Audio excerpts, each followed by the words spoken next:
Hi guys, welcome to Melissa Loves Orchids. I'm glad you're joining me. Today's video is a little bit different in that I have an orchid that I need help with. So I contacted the grower directly, and I am happy to say that he was very quick to answer and help me out. This is what I'm talking about. I bought this one from the Orchid Den.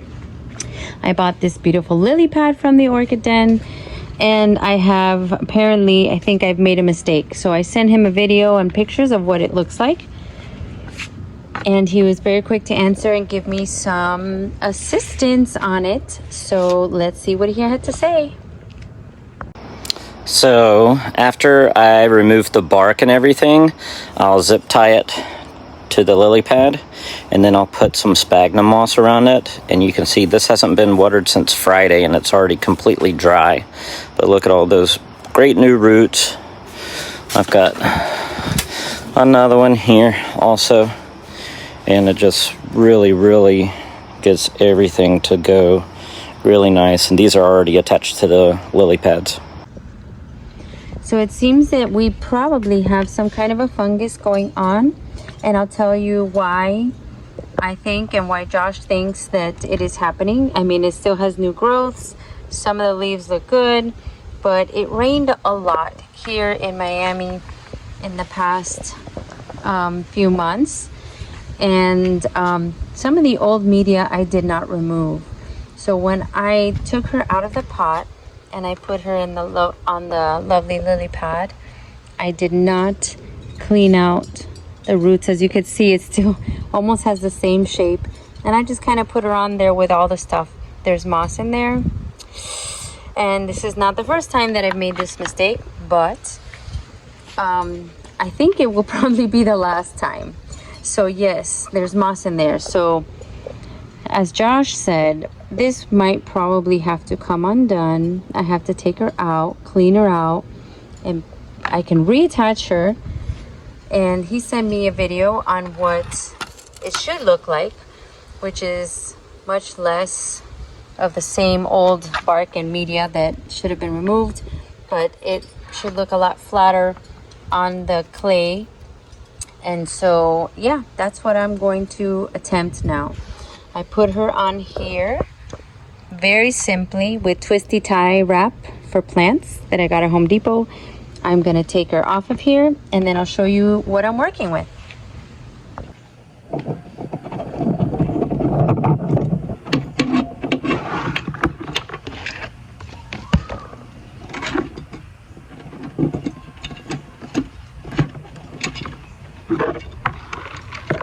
Now what I'm afraid is I'm going to take this off and she's going to be semi-attached, and I'm going to have to disturb all the roots. And that's a shame because she came, I got her so healthy.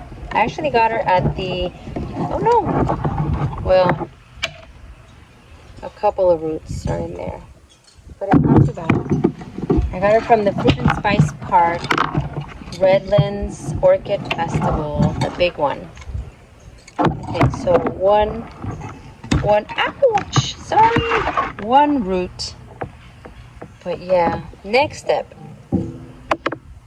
Okay, it doesn't smell that disgusting. Sometimes when these roots get rotten, it gets really stinky. So the next step, I am going to soak her up, loosen this ball of roots and moss and bark and everything that's in here, loosen it up. See, this is the problematic. This is the telltale sign that something is wrong. This bulb looks dehydrated, and the leaf has this funky color. The rest of the leaves look pretty good. And I already sprayed for fungicide. I did that yesterday. So I'm gonna soak, take her out, and show you what we have. All right, guys, so here she is.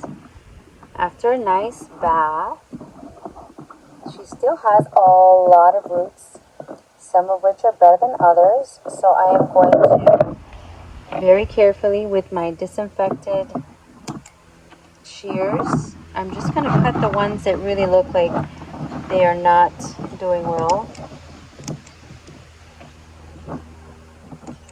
the ones that are like mushy and looking like they're rotting. So again, not too many. Some of them you just pull them and they kind of come off. And again, this was my fault. I bought a perfectly healthy plant and then I took it home and I didn't really do it properly, so I should have cleaned her out. If I was going to repot her, I should have repot her. So just a couple more over here. And sometimes when you see that the velamen has kind of come off, the string inside is the root. Sometimes those are still good, and if you don't have any other roots, you might as well leave that. But that's not the case here. Look at all this. It looks nice. Now I'm not going to cut this leaf off because it seems like it will be fine. I am going to adjust her back on here. Put the twisty tie right back on. And hopefully she'll be a lot happier without all that other junk that I had left on there. Maybe I'll secure her with a zip tie, but I will come back and show you how she looks like. Because sometimes it takes a lot of maneuvering back and forth. And that's it. So I was able to get the twisty tie around, the zip tie. Wow, she is secure now. Make sure she's comfy. She's not going anywhere. And that's it. That is it. So I cleaned her out basically. I also sprayed her with some hydrogen peroxide, 3%. All right, a little bit on the roots. Just to stop any nastiness or try to clean that up. And that's it, guys. I hope she does well. We'll continue to look at her every now and then and make sure that she does well. She looks a lot better now that I took all that junk out. And thank you, Josh, for helping out. Hopefully our plant does well. Bye, guys. Thank you.